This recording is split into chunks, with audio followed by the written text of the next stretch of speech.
Good Indian women के definition में एक बार फिर नई विशेषता जोड़ी गई है। नई विशेषता ये है कि सेक्सुअली हैरेस होने के बाद, रेप होने के बाद वो सोए नहीं। अगर वो सो गई तो आदर्श भारतीय नारी नहीं हो सकती। इस नई विशेषता को जोड़ने वाला कर्नाटक हाई कोर्ट है। 22 जून को कोर्ट ने रेप के एक आरोपी को एंटीसिपेटरी बेल दी और शिकायतकर्ता महिला से कुछ सवाल भी किए, जैसे वो रात 11 बजे ऑफिस में क्या करने पहुंची थी, उसने आरोपी के साथ ड्रिंक क्यों की, अगर उसके साथ शोषण हुआ था तो वो थक कर क्यों सो गई थी। आखिरकार ये भारतीय स्त्री के गुण नहीं है ना, अकॉर्डिंग टू कोर्ट। लेकिन आखिर भारतीय स्त्रियों के गुण हैं क्या? भारतीय स्त्रियों के गुणों पर हम प्रकाश डालना चाहते हैं। अगर किसी ने गीता प्रेस की स्त्री धर्म प्रश्नोत्तरी पढ़ी है तो उसके लिए उन्हें समझना ज़रा भी मुश्किल नहीं होगा। आदर्श महिला बनने की ट्रेनिंग वो किताब कई सालों से दे रही है। नारी धर्म, स्त्री के लिए कर्तव्य दीक्षा, दाम्पत्य जीवन के आदर्श जैसे उनके एडिशन किताबें अच्छी भारतीय स्त्री बनाना सिखाती रही हैं। भले ही ये किताब 1926 में सबसे पहले लिखी गई थी, लेकिन गीता प्रेस की सबसे ज़्यादा बिकने वाली किताबों में से एक रही है। ये आदर्श रूप टीवी सीरियल्स में, एड में, सोशल मीडिया पर, खबरों में भी दिखी जाता है। तभी पुणे में गिरफ्तार ह्यूमन राइट एक्टिविस्ट वरवर राव की बेटी से पुलिस ने पूछा था, शादी हो गई तो शादीशुदा औरतों की तरह सिंदूर क्यों नहीं लगाया। और अभी गुवाहाटी हाई कोर्ट ने एक शख्स की तलाक याचिका पर चौंकाने वाला फैसला सुना दिया। कोर्ट ने कहा कि अगर कोई महिला हिंदू रीति रिवाज से शादी करने के बाद सिंदूर और शंख, चूड़ियाँ पहनने से इनकार करती है तो इसका मतलब ये माना जाएगा कि उसे ये शादी अस्वीकार है, मतलब उसने शादी को रिजेक्ट कर दिया है। तो अभी तक तो आपको हिंट मिल गया होगा कि आदर्श लड़की कहते किसे हैं। वो जो माँ बाप के कहने पर चले, उनकी पसंद के लड़के से शादी करे, करियर चुने, जो फॉर्मर महिला एवं बाल कल्याण मंत्री मेनका गांधी के मुताबिक अपने हार्मोनल विस्फोट पर कंट्रोल रख पाए।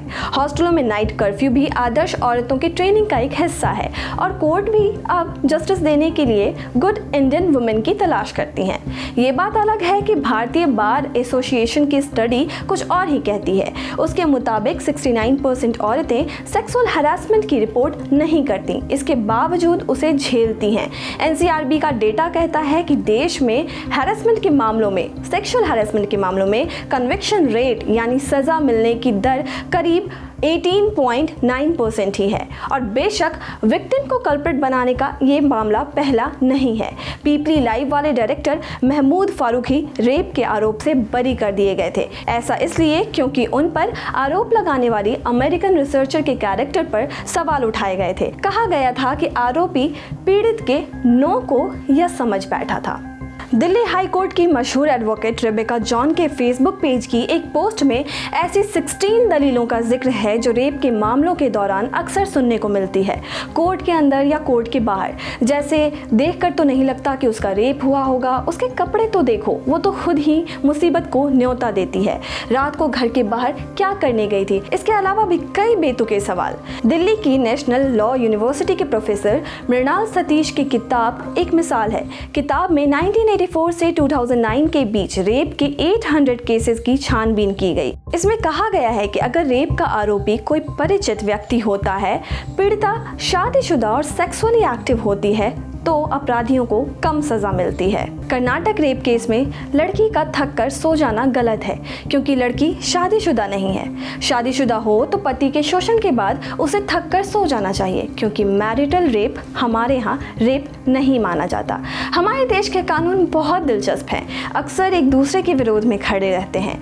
जैसे उदाहरण के तौर पर 2017 में सुप्रीम कोर्ट ने एक याचिका की हियरिंग में कहा था कि अगर आदमी अपनी 15 साल से ज्यादा उम्र की बीवी के साथ जबरन सेक्स करता है तो वो कोई क्राइम नहीं होता। नोशन ये है कि भला पति पत्नी का रेप कैसे कर सकता है। दरअसल आईपीसी की सेक्शन 375 का एक्सेप्शन 2 है जिसमें कहा गया है कि पति और पत्नी जो कि 15 साल से ज़्यादा उम्र की हो के बीच का शारीरिक संबंध क्राइम नहीं है। मौजूदा रेप कानून 15 से 17 साल के बीच के लड़के और लड़की के बीच कंसेंट से सेक्स को संज्ञेय अपराध कहता है। इसके अलावा हमारे देश में 2012 का पॉक्सो एक्ट यानी protection of children from uniform sexual offences भी है। इस कानून के तहत 18 साल से जो भी कम है वे बच्चे हैं। 2015 में सुप्रीम कोर्ट ने मैरिटल रेप की याचिका ये कहकर खारिज की थी, ये पर्सनल कॉज है, पब्लिक कॉज नहीं। ये सिर्फ उस टाइम का एक स्टेटमेंट बता रही हूँ। कुल मिलाकर हमें ये मानना होगा कि हर आज़ाद औरत और हर बिंदास युवती मनचली नहीं होती।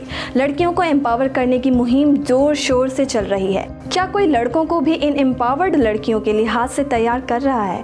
हमें लड़कियों को परिभाषाओं से बाहर रखकर लड़कों के लिए भी कोई परिभाषा बनानी चाहिए, एक गुड बॉय की परिभाषा।